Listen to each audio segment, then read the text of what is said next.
দেখ ভাই, adoration adoration মানে কি? অ্যাডোরেশন ভাই মানে তোর হচ্ছে আরাধনা করা, ঠিক আছে? অ্যাডোরেশন। আর কি কি দেখা যাক অ্যাডোরেশনে তোর হচ্ছে, যেমন তোর হচ্ছে অ্যাডোরেশন মানে বাংলা অর্থ উপাসনা বলা হয়, অর্চনা বলা হয়, ভক্তি বলা হয়, ঠিক আছে? তো পুজো মুজো আমরা যে করি, ভক্তি টক্তি করি, সেটাকে বলা হয় অ্যাডোরেশন, ঠিক আছে? তারপরে পুজো, ভজন, বন্দনা, সম্মান, শ্রদ্ধা, ঠিক আছে? অর্হন, সম্মান প্রদর্শন, অভিবন্দনা, সব ভাই এর মধ্যে আসবে, ঠিক আছে? মর্যাদা, ভজনা। তো এগুলোকে সবকিছুকে তোর হচ্ছে কি বলা হয়? অ্যাডোরেশন বলা হয়। অ্যাডোরেশন মানে তোর হচ্ছে আরাধনা করা বা উপাসনা করা বা অর্চনা করা, ঠিক আছে? এরই আর একটা মানে আছে তোর হচ্ছে ভাই ভেনারেশন, ঠিক আছে? এটা কি হবে ভাই? ভেনারেশন। তো ভেনারেশন মানে তোর হচ্ছে কি ভাই? ভক্তি, ঠিক আছে? দেখ এখানে ভক্তি, শ্রদ্ধা, পূজা, গভীর শ্রদ্ধা ভক্তি, ঠিক আছে? এগুলোকে ভেনারেশন বলা হয়। আর যদি বলা হয়, ভাই এর দেখা যায় তোর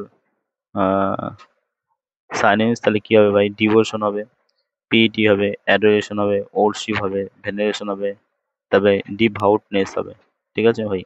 তাহলে কি কি বললাম? ডিভোশন, মাত্র তোমার হচ্ছে ভেনারেশনে, এখানে ভেনারেশনের সাইলেন্স, আর একটা কি বললাম? অ্যাডোরেশন, অ্যাডোরেশন হবে। তার আছে দেখ সব তাহলে স দিয়ে ডিভোশন, অ্যাডোরেশন, ভেনারেশন।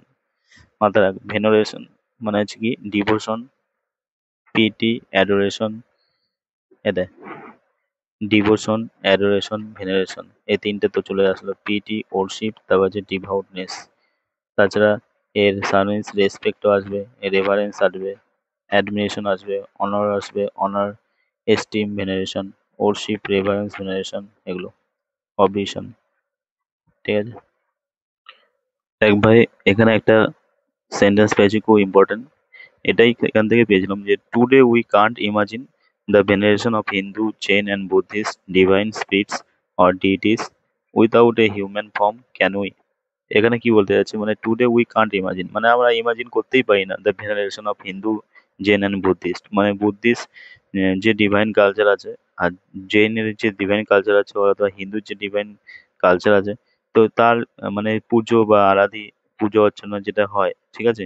সেই পূজা অর্চনা আমরা কি উইদাউট এ হিউম্যান ফর্ম, মানে সেটা মানুষের তৈরি হিউম্যান ফর্ম যদি না হয়, মানুষের আকার যদি না হয় সেই মূর্তিগুলো, তাহলে আমরা তোমার আমরা ইমাজিনই করতে পারি না এই পুজো সম্পর্কে। এখনকার দিনে, আগেকার দিনে পুজো অর্চনা ছিল গাছপালা, কোনো প্রাণীর উপর পুজো করা, বাট এখন তো হচ্ছে যে হিউম্যান, যে ভগবানগুলো তৈরি হয়েছে সেটা মানুষের মতো শেপ দেওয়া। তো সেটাই বলে যে হিউম্যান ফর্ম না হলে আমরা কি ইমাজিনই করতে পারি না এই ভেনারেশনটা, মানে পুজো অর্চনাটা। বুঝা গেল? এবার ভেনারেশনটা কি হয়, যে today we can't imagine the veneration of Hindu, Jain, Buddhist divine spirits or deities without a human form, can we?